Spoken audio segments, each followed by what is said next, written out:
Ta présence, Seigneur, nous rapproche de toi. Elle nous fait du bien. Seigneur, même perdu dans nos pensées, perdu dans nos idées. Mais Seigneur, à l'idée de nous rapprocher de toi, Seigneur, nous sommes restaurés. Nous avons de la joie, nous avons la paix qui envahit nos cœurs. C'est pourquoi ce matin, nous te bénissons. Au nom de Jésus. Amen. Amen. Moi de l'onction. L'onction. Répète-le, l'onction. L'onction. Mais l'onction n'échoue pas. C'est le thème de ma prédication ce matin. L'onction n'échoue pas. Les dîmes concernent tout le monde. Celui qui fait un petit métier, celui qui fait un commerce, celui qui fait quelque chose, la dîme, on doit la payer, surtout pour ceux qui ont une activité commerciale. Vous pouvez payer votre dîme si vous voulez tous les dimanches. Tous les dimanches, vous pouvez payer votre dîme. Alléluia. Voilà. Dieu n'est pas seulement que celui qu'on aime, on ne peut pas lui donner l'argent. Dieu ne doit pas être pour nous seulement celui qui doit chercher à régler tous nos problèmes. Et nous, quand il s'est pour donner l'argent, on change d'attitude dans l'église. On change de visage. Notre visage devient froissé. Seigneur. Alléluia. Amen. Donc, à Dieu ce qui est à Dieu, à l'homme ce qui est à l'homme. Amen. Amen. Amen. Apprenez à marcher dans l'obéissance. Apprenez à marcher dans l'obéissance. L'onction n'échoue pas. Répète avec moi, l'onction n'échoue pas. L'onction n'échoue pas. L'onction n'échoue pas.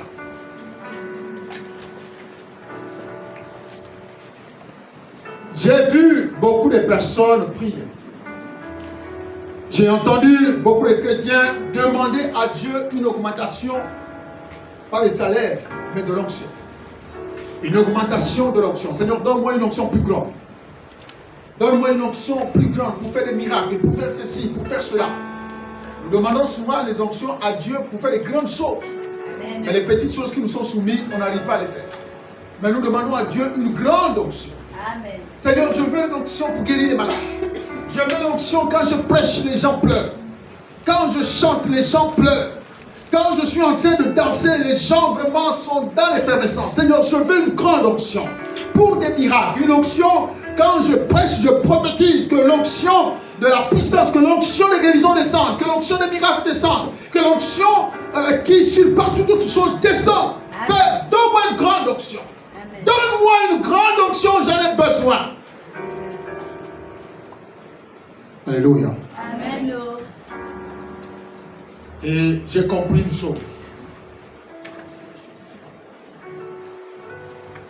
J'ai compris une chose.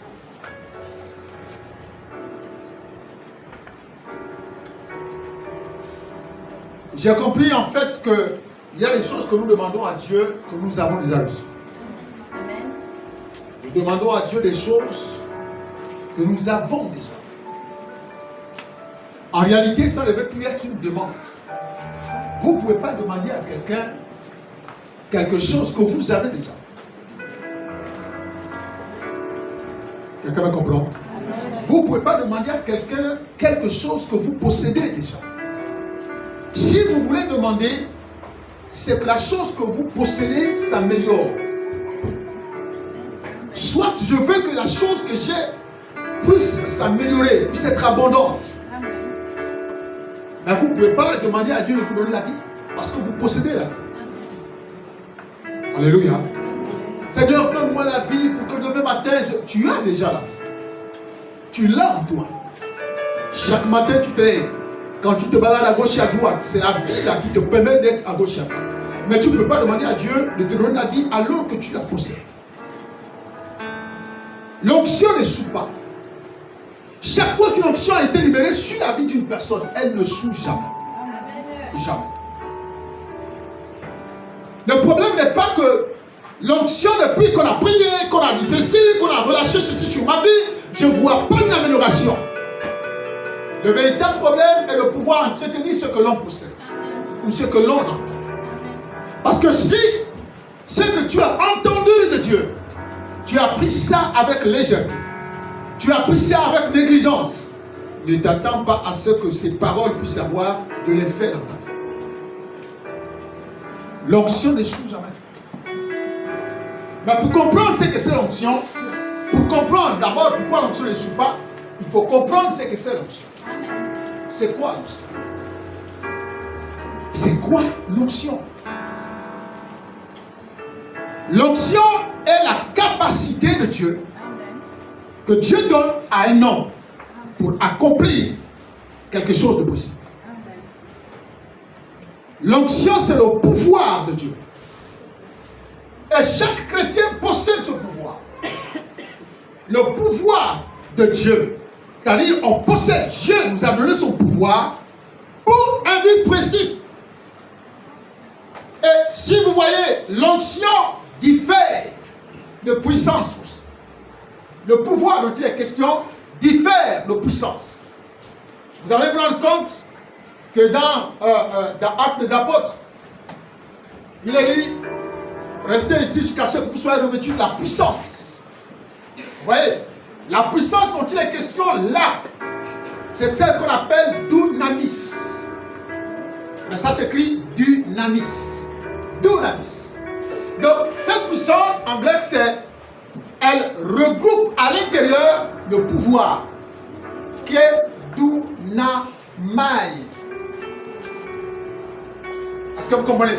Donc, en grec, dunamai, donc, qui signifie pouvoir. En réalité, qui est la capacité de faire certaines choses. La capacité de faire, la capacité d'accomplir certaines choses. Dynamis, par contre, lui, il va au-delà. Au-delà, le pouvoir, la capacité d'accomplir des miracles, des choses incroyables. Et dynamis à l'intérieur peut contenir pouvoir. Parce que lorsque on cherche la signification de puissance, vous allez vous rendre compte qu'il y a à l'intérieur pouvoir.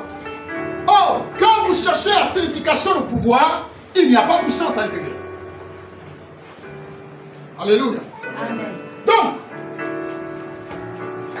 l'onction est la capacité que Dieu donne à quiconque croit en lui pour faire quelque chose. Parce que l'onction nous est donnée pour un but, un objectif. Et je ne vais pas parler de tout ça. Je vais parler de l'onction qui ne joue pas. Donc, lorsque vous avez cette onction dans votre vie, lorsque vous avez cette onction dans votre vie, elle ne joue pas.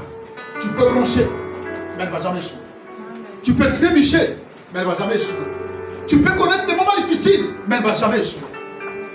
Alléluia. Amen. Tu peux connaître les moments difficiles, mais elle ne va jamais échouer. Parce que l'onction qui est en toi, que Dieu t'a donné, a pour un objectif, un but précis. Jusqu'à ce que ce but va s'accomplir, cette onction sera toujours effective dans ta vie.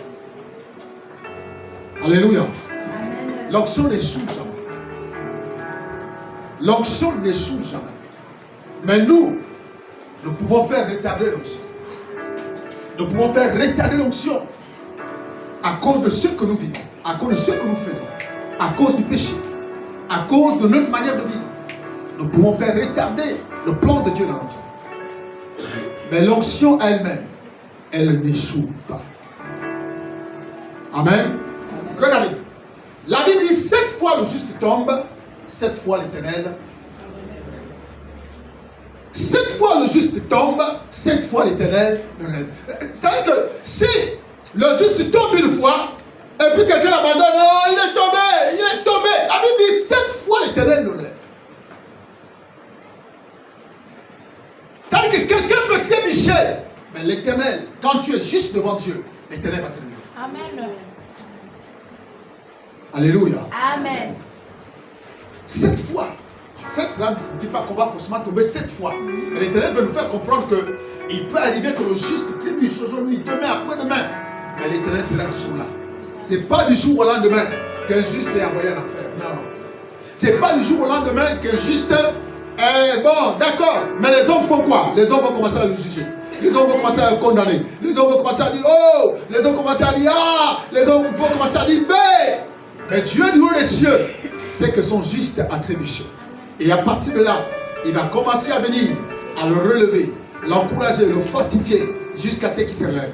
Le temps qu'il se sera relevé, toi tu auras peut-être quitté l'église. Amen. Pourquoi? Parce que tu l'as vu, il est tombé.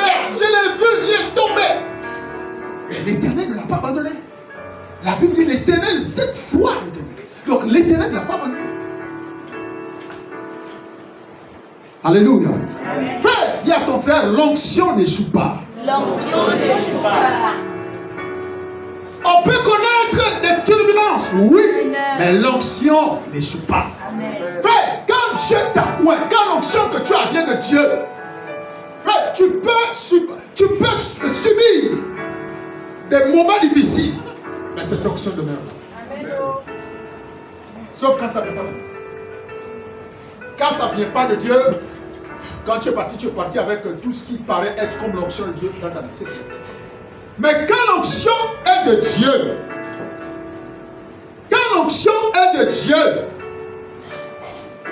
l'Éternel sera toujours de ton côté. Est-ce que tu peux dire Amen? Amen. Toi, que tu as une onction qui vient de la part du Seigneur, alors cette onction aura un objectif. Jamais Dieu donne à un homme quelque chose juste pour le plaisir. Si demain il arrive que tu chutes complètement, mais tu auras commencé d'accomplir le but pour lequel Dieu t'a donné l'onction. Tu ne peux pas être détenteur de l'onction du Seigneur, juste, et puis tu n'existes plus. Disons Luc chapitre 10, verset 19.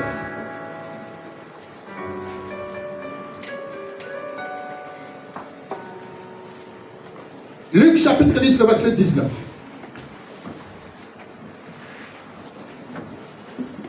On peut se tenir debout, s'il vous plaît. Luc 10, 19. Je vais lire pour tout le monde. Luc 10, 19. Merci. Voici, je vous ai donné le pouvoir. Dites avec moi le pouvoir. Le pouvoir De marcher sur les serpents et les scorpions et sur toute la puissance. Voilà dynamis. Puissance. En haut, c'est Dunamai. En haut, c'est Dunamai. En bas, c'est Dunamis. Donc, je vous ai donné le pouvoir de marcher sur les serpents et les scorpions et sur toute la puissance de l'ennemi. Amen. Et rien ne pourra vous nuire. Alléluia. Amen. Il y a un verset qu'on saute. Cette petite expression-là. Cependant, ne vous réjouissez pas de ce que les esprits vous sont soumis, mais réjouissez-vous de ce que vos noms sont écrits dans les cieux. Amen. Je vais remonter au verset 17. 70, les 70 revinrent avec joie, disant, Seigneur, les démons même nous sont soumis en ton nom. Jésus leur dit, je voyais Satan tomber du ciel comme un éclair. En disant verset 20, cependant, ne vous réjouissez pas de ce que les esprits vous sont soumis, mais réjouissez-vous de ce que vos noms sont écrits dans les cieux. Est-ce qu'on peut dire Amen? Amen. Bien aimé, la Bible dit que Jésus a donné, là c'est bon, c'est pas ça. Jésus a donné, je crois que vous touchez tous les autres boutons. Que Jésus a appelé les disciples et leur a dit, je vous ai donné le pouvoir. Je vous ai donné le pouvoir. Je vous ai donné l'onction. Le pouvoir de marcher sur les serpents, sur les scorpions et sur toute la puissance de l'ennemi. La Bible dit, et rien ne pourra vous nuire. Il dit, mais cependant, ne vous réjouissez pas de ce que les démons vous sont soumis. Aujourd'hui, lorsque nous voyons, nous prêchons l'évangile, il y a des manifestations dans l'église, il y a les démons qui sortent.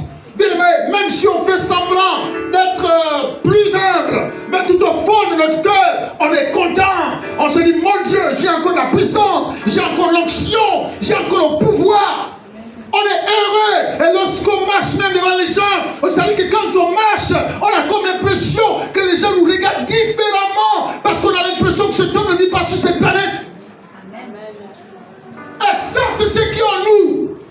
Qu'on n'a pas toujours l'impression de montrer aux autres. Mais ça, c'est en nous. Lorsque tu prophétises sur le concret des choses vraies, et tu es là quand tu marches, tu as l'impression qu'on te regarde avec révérence, avec respect. Il a dit, cependant, ne vous réjouissez pas de ça. Quelqu'un me comprend? Amen. Il dit, ne vous réjouissez pas. Ils sont arrivés, ils ont dit, les démons nous étaient soumis. Lorsqu'on disait Satan, on voyait les démons tourmentés, sortir, partir des corps. Jésus a dit, oui, c'est vrai. Je voyais Satan tomber du ciel comme un éclair. Chaque fois que vous étiez en train de libérer quelqu'un, je voyais le monde des ténèbres être en difficulté. Alléluia. Amen. Il dit, mais cependant, ne vous réjouissez pas de ça. Il a dit quoi? Réjouissez-vous par contre de ce que vos noms sont écrits dans les cieux. Amen. Alléluia. Amen. Jésus veut nous faire comprendre que c'est ce qui doit être l'objet de notre joie. Amen. Être sauvé. Pas un démon parce qu'un démon est sorti. Pas parce que quelqu'un a pleuré. Non, fait. Ça fait partie du ministère. Mais Jésus n'a jamais dit, réjouis-toi de voir quelqu'un qui pleure. Réjouis-toi de voir quand les démons sont soumis, réjouis-toi. Il a dit, réjouissez-vous de ce que vos noms sont écrits dans les cieux. Amen. Est-ce que ton nom est écrit dans les cieux?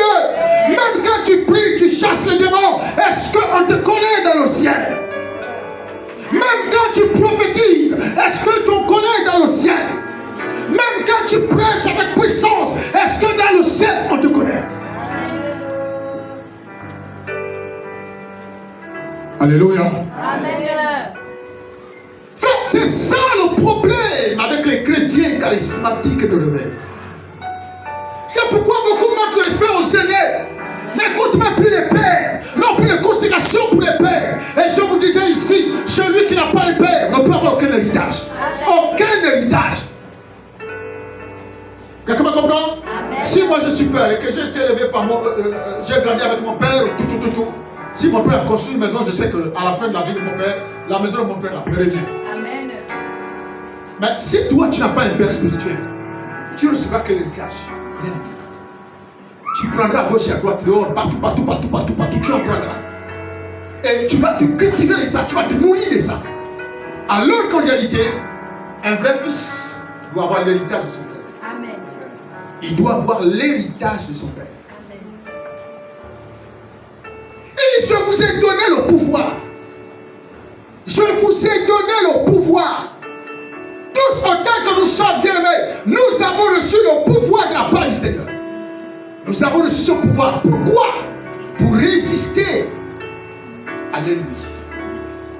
C'est-à-dire cette capacité de résister au monde des ténèbres. Tous les chrétiens là. Mais dynamis, ça c'est notre niveau la grâce. Alléluia. Ce pouvoir là, tout le monde là. La capacité de résister sur le diable vient. Résister au diable, il fuira loin de vous. S'il y a un problème, je me lève, je marche sur les serpents. Quand ça m'embête au nom de Jésus, tu te lèves dans la prière. Tu commences à prier, à marcher sur les serpents, à marcher sur les scorpions. Tu commences à prier. Ça, tu as ce pouvoir. Et si à chaque fois tu es vaincu par le monde éternel, si à chaque fois tu es vaincu par le péché, parce que tu n'as pas encore activé le pouvoir. Écoutez-moi, il n'est pas question de demander à Dieu une plus grande onction. Non, parce que tu l'as. Mais savoir comment activer ce que je possède. C'est ce qui est plus important. Comment faire en sorte que ce que j'ai devienne meilleur? Comment faire en sorte que ce que je possède devienne plus grand? Ça, c'est plus à Dieu de demander. Mais il faut quoi? Entretenir ce que tu possèdes. Si tu n'entretiens pas ce que tu possèdes, tu ne peux pas atteindre le niveau de dynamisme. Tu te permets de faire des miracles, de guérir les gens, de guérir les gens avec, je ne sais pas, des actions incroyables. créer l'atmosphère de puissance. Tu ne peux pas atteindre ce niveau si tu ne peux pas l'entretenir. Ça, ce n'est pas Dieu qui viendra ajouter cela. Vous savez que l'onction de Dieu, l'onction, la présence du Saint-Esprit, non, pas la présence du Saint-Esprit, la présence de Jésus fait forcément descendre l'onction de l'Esprit. Vous comprenez ça? Quand Jésus est dans la salle, l'onction est obligée d'être manifeste. Alléluia. Donc, bien aimé, l'onction, quand tu l'as, quand tu as reçu cette onction, elle ne jouera pas. Tu peux connaître des problèmes, oui, ça peut arriver à tout le monde. Tu peux connaître des difficultés, oui, ça peut arriver à tout le monde. Mais l'onction qui repose sur toi ne va pas échouer. Quelqu'un me comprend? L'onction qui repose sur toi ne va pas échouer. Parce que Dieu t'a oint. Ton Dieu t'a oint. C'est ça l'onction. Ton Dieu t'a oint. Dans la signification simple, l'onction était liée au rituel, la cérémonie d'huile qu'on verse sur ta tête. C'est-à-dire, on te verse de l'huile, on te oint.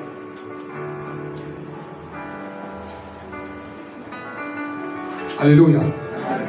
Voyons ça dans 1 Samuel chapitre 16. 1 Samuel chapitre 16.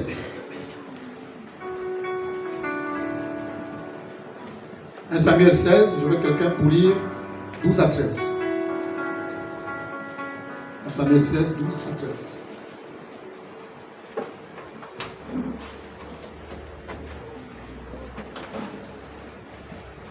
Samuel 16, 12 à 13. 12 à 13. Isaïe l'envoya chercher. Or il était blanc, avec de beaux yeux, et une belle figure. L'Éternel dit à Samuel, lève-toi, oins-le, car c'est lui. Samuel prit la corne d'huile et l'oignit au milieu de ses frères. L'Esprit de l'Éternel saisit David. À partir de ce jour et dans la suite, Samuel se leva et s'en alla à Rama. Est-ce qu'on peut dire Amen? Amen. Non, ton Amen est trop faible. Amen. Chaque fois que tu diras Amen, tu activeras, bien aimé, le royaume des cieux en ta faveur. Mais toi, tes Amen ressemblent à des Amen de quelqu'un qui a eu la grippe depuis une semaine. Amen. Dis Amen. Amen.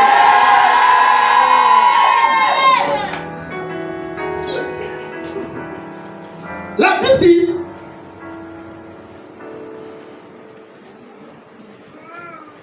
vous savez combien je lis? 16. La Bible dit, à partir du verset 12, hein? Isaïe l'envoya chercher. Or, il était blond, avec de beaux yeux et une belle figure. L'Éternel dit à Samuel, écoutez bien, l'Éternel dit à Samuel, oins-le, car c'est lui. Alléluia. L'Éternel dit à Samuel, oins-le, car c'est lui. Maintenant écoutez la suite. Samuel prit la corne d'huile et l'oignit au milieu de ses frères. Et la conséquence de cette onction, c'est quoi? L'Esprit de l'Éternel saisit David. Alléluia. Amen. L'Esprit ne peut pas saisir, ne pouvait pas saisir quelqu'un qui n'était pas oint. Or là, la Bible dit, Dieu a dit à Samuel, c'est lui, oint-le. Oint-le. Et lorsque Samuel a pris de l'huile qui était un symbole de l'esprit et qui était un objet naturel, une matière naturelle, lorsqu'il a pris et il a versé de l'huile sur David, la Bible dit, il a été automatiquement en contact avec l'Esprit de Dieu. Automatiquement. Alléluia. Amen. L'Esprit de Dieu s'est connecté à ce rituel d'onction et il a agité David. Il a secoué David. Il a manifesté sa présence par ce qui est écrit. L'Esprit, qu'est-ce que la Bible dit? On est où? Au verset 13, voilà. L'Esprit de l'Éternel saisit David. Mais comment on a su que l'Esprit l'avait saisi? parce qu'il y a eu un acte physique. Quelque chose de physique qui s'est produit. Alléluia. Et à partir de là, David était porteur de l'onction de Dieu. Il était porteur de l'onction de Dieu. Il était porteur. Et ce qui fait que plus tard, il continuait de vaquer à ses occupations. Il continuait de poursuivre le travail que le Père lui avait confié. Alléluia. Et pendant qu'il travaillait, bien aimé, l'onction qui était en lui était en lui. Quand Dieu t'a oint, j'insiste là-dessus, quand Dieu t'a oint, bien aimé, tu vas connaître des petites difficultés, oui. Mais l'onction qui est en toi remportera des exploits. Amen. Alléluia. Amen. La Bible dit, plus tard, voilà le même David qui va combattre Goliath, qui va vaincre Goliath, qui va terrasser Goliath, couper la tête de Goliath. C'est quoi? L'onction qu'il avait. Alléluia. Et comme on nous a dit, c'est le pouvoir. Et ce pouvoir-là est la capacité d'accomplir quelque chose. Et David avait une capacité d'affronter Goliath. Il avait la capacité de détrôner Goliath. Et cette capacité lui venait d'où? De l'onction qu'il avait reçue de Samuel. Alléluia. Amen. Cette capacité lui venait de l'onction qu'il avait reçue de Samuel. Regardez. Quand Dieu appelle Moïse, est-ce qu'on a entendu que quelqu'un a appelé pour Moïse? Personne n'a appelé pour Moïse. Personne n'a fait de lui la Moïse. Personne. Il y a des personnes que Dieu appelle. Et il y a des personnes que Dieu appelle au travers des hommes. Alléluia. Amen. Il y a des personnes que Dieu appelle. Ça dit, mais tu vas dire, mais lui là, qui a même versé l'huile. Mais lui là, qui a versé de l'eau. Il y a des gens que Dieu appelle. Moïse a été l'une des personnes que Dieu a appelées. Alléluia. Amen. Mais David était prédisposé à la royauté. Prédisposé à la royauté. C'est pourquoi vous allez voir qu'après tout ça, il a reçu une autre fonction royale. Mais là, il a fallu que quelqu'un l'intronise. Dites avec moi, l'intronise. Et c'était qui? Samuel. Dieu a parlé à Samuel de sa vie là où il était. Il a dit, fais tout un voyage. Il a fait tout un voyage pour aller oindre un jeune garçon devant sa famille. Et dire que voilà, c'est lui le roi. Bien aimé, quand Dieu t'a oint, sauf si toi-même tu décides de te retirer. Sauf si toi-même tu décides de dire à Dieu, tu ne peux pas. Je refuse, je ne veux pas. Mais quand Dieu t'a oint, il t'a oint pourquoi? Alléluia. Amen. Dieu t'a oint pourquoi? Prenons l'exemple de ça. Honnêtement, s'il fallait parler que chaque homme de Dieu, chaque ministre qui naît aujourd'hui, Dieu l'appelle pour quelque chose de précis. Mais ça veut dire qu'on aurait beaucoup de problèmes à la surface de la terre. Il y a combien de serviteurs de Dieu au Gabon? Plus de 7000 pasteurs. Plus de 7000 pasteurs. Imaginez que 7000 pasteurs, chaque pasteur a sa raison d'exister. Mais honnêtement, le peuple va être béni. Est-ce que vous comprenez? Le peuple va être béni. Parce que tous les problèmes devaient être traités dans les 7000 pasteurs. Lui là, il fait pousser les cheveux. Lui là, il fait pousser les oreilles. Il faut qu'on arrive à 7000, même sur le corps de l'homme. Lui là, il remplace tous les